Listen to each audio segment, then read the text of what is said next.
Bonjour à toutes et à tous, c'est avec une grande joie que nous nous retrouvons ce mercredi. La Commission nationale de concertation, de consultation et de négociation consultative a tenu hier une session extraordinaire à la salle des fêtes des tours administratives. La session a été consacrée à l'examen du niveau de préparation de la rentrée scolaire et universitaire 2025-2026. Deux points majeurs étaient à l'ordre du jour. Les diligences effectuées dans le cadre de la préparation de la rentrée 2025-2026 et les questions diverses. La session a été présidée par le ministre d'État chargé du développement et de la coordination de l'action gouvernementale, Abdoulaye Biotchane, les ministres des trois ordres de l'enseignement, Salimane Karimou, Véronique Toinfodé et Éléonore Yalila Descamps, le directeur général du budget et les principales centrales syndicales de notre pays, sans oublier les représentants du Conseil national du patronat du Bénin et de la Confédération nationale des employeurs du Bénin ont assisté à cette session.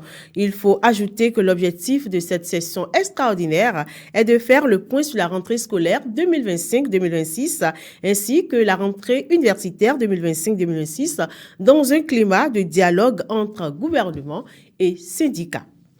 Lundi prochain, c'est la rentrée scolaire. On le sait, à quelques jours de la reprise des classes, les ateliers de couture sont en pleine effervescence.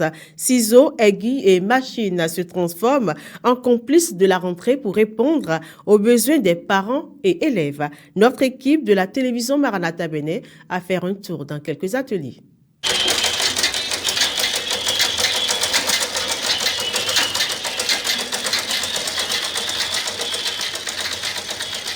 Ici, les journées commencent tôt et se terminent souvent tard. À l'approche de la rentrée scolaire, les ateliers de couture se transforment en véritables usines à uniformes. Le kaki et autres tenues scolaires prennent forme entre les doigts agiles des artisans.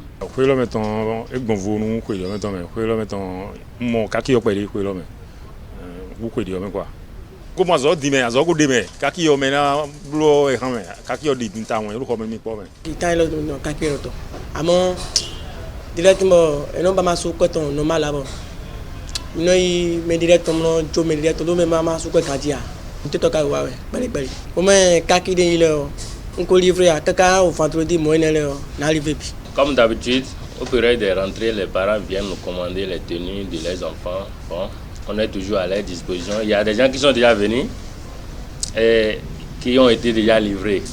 Actuellement, on attend encore les retardataires, ceux qui vont passer par derrière. Mais actuellement, tout ce que moi j'ai pris, j'ai presque fini. Oui, j'ai presque fini tout ce que j'ai pris. D'ici demain, mercredi soir, moi, je vais finir avec les livraisons de kaki et consoles. Sauf si quelqu'un passe derrière. Il y a un dos qui est dans le personnel. Mais kaki on support moi mais un moyen ton pédé bon ka livrer si yiro samedi bo livrer si sok badal donc ko livrer donc kaki ti sok pour quand tu fia kaki de voler si wa bon aller ibo top mais un canon ba kaki si ho dia parce que nous do ko nous client là et non na su ko pe ya ben ali do rentrer ja be ville mi na su kaye mi na blodé et mi na blodé donc il y a un so ba kaki si tagba moment mais ndo client c'est personnel disait wa do a. Dans l'ombre, ces petites mains habillent la rentrée et cousent fil après fil la fierté des élèves. Tout autre sujet à présent, le calendrier du déménagement du marché Tokpa est désormais officiel. Du 5 au 15 janvier 2026 se feront la délocalisation et la relocalisation du marché Tokpa. Le chronogramme a été dévoilé par la directrice générale de l'Agence nationale de gestion des marchés modernes, ANAGEM, Eunice Loisel-Kinifo. D'après celle-ci, l'agence a débuté une série de concertations avec les acteurs afin de préparer le déplacement progressif des commerçants de ce grand marché vers de nouvelles infrastructures modernes à Cotonou et ses environs. Le pôle commercial Général Mathieu Kérékou, situé près du stade de l'Amitié, sera l'un des points stratégiques. Il regroupera 4 filières majeures: le textile, la maroquinerie, la cosmétique et la bijouterie. Le pôle agroalimentaire du Grand Nokoué, appelé marché de gros à Kassato, va accueillir les grossistes de céréales, tubercules, oignons et haricots. Annoncé depuis 2018 par le président Patrice Talon, le projet de relocalisation de Tokwa a longtemps suscité critiques et résistance.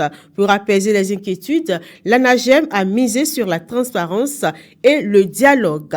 À noter que le projet s'inscrit dans une stratégie nationale de modernisation des infrastructures commerciales.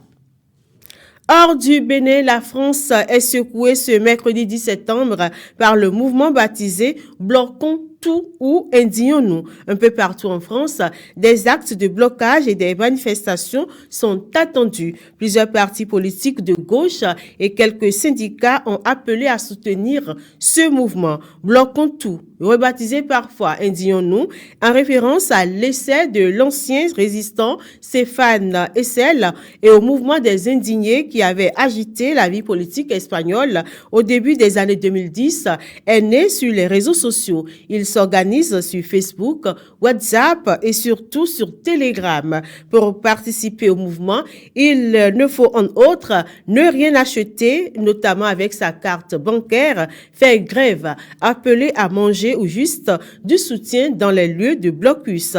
Ce mouvement se caractérise par une méfiance des institutions et des médias. Le mouvement exige en outre une démocratie directe et des revendications de justice sociale. Il s'organise depuis plusieurs semaines. On parle sport à présent pour parler de cette victoire des Guépards hier. Les Guépards du Bénin ont battu ce mardi le Lesotho 4-0, confirmant leur statut de favori. C'est dans le cadre de la 8e journée des éliminatoires du Mondial 2026. Malgré le retard dû à une panne d'électricité sur le stade Félix Houphouët-Boigny en Côte d'Ivoire, les Guépards sont restés focus sur l'objectif principal. Une victoire éclatante offerte par Mounier, Moutonji, Hassan et Olaïtan, consolidant ainsi leur deuxième place avec 14 points derrière l'Afrique du Sud et devant le Nigeria et le Rwanda. Félicité, Boton et Credo Defli, ont recueilli les impressions de quelques citoyens béninois après cette victoire. Par rapport au match d'hier, vraiment ça a été exceptionnel pour moi parce que j'avais pas imaginé que notre pays, le Bénin, allait marquer ces buts-là en première partie et puis à la deuxième mi-temps jusqu'à finir, ça a été 4-0. Bon, j'ai vraiment remercié le coach et puis tous les entraîneurs et puis les joueurs aussi. Moi spécialement, ça m'a étonné de voir Bénin jouer 4-0 face à Lesotho. Bon, on ne s'attendait pas à ça. Je n'avais même pas suivi le match, mais j'ai lu un peu les résumés sur les réseaux. Et c'est à féliciter aussi. On les encourage pour la suite. On les encourage. On attend une bonne suite de. Bon, le nez est rose, nous pas de des soins quand il en l'autre temps. L'eau quand il y a dit tambour, on nous tomiton, bénétomiton. Bon, nous que mi manable mien, et que yes, kudo nous quand il mon coton de tegbe. Beneto bihuina do yegudo. Supporter que les couilles l'audition et ho, cacabodo bi et neo. Yo nene kado e inde timbo levo kwacha mimebi do e ko khoka e nkonton bo do po e to do menu ye e ka wa lo ni ene kwekwe so to do men ye bo e mla zamboli to pe pan donc e vive nous y titengbe. Je remercie les Guépards pour cette victoire. Et j'ai jamais vu notre pays a joué 3-0 en premier mi-temps et ça a été une joie pour moi. Et c'est très très exceptionnel même. Pour le 9e et le 10e match, que ça soit comme ça. C'est tout pour le 12h30. Mesdames, Messieurs, merci pour votre attention. Merci également de vous abonner à nos pages Facebook, YouTube, Instagram, TikTok et Insta. Que la victoire nous accompagne également comme les Guépards pour cette journée.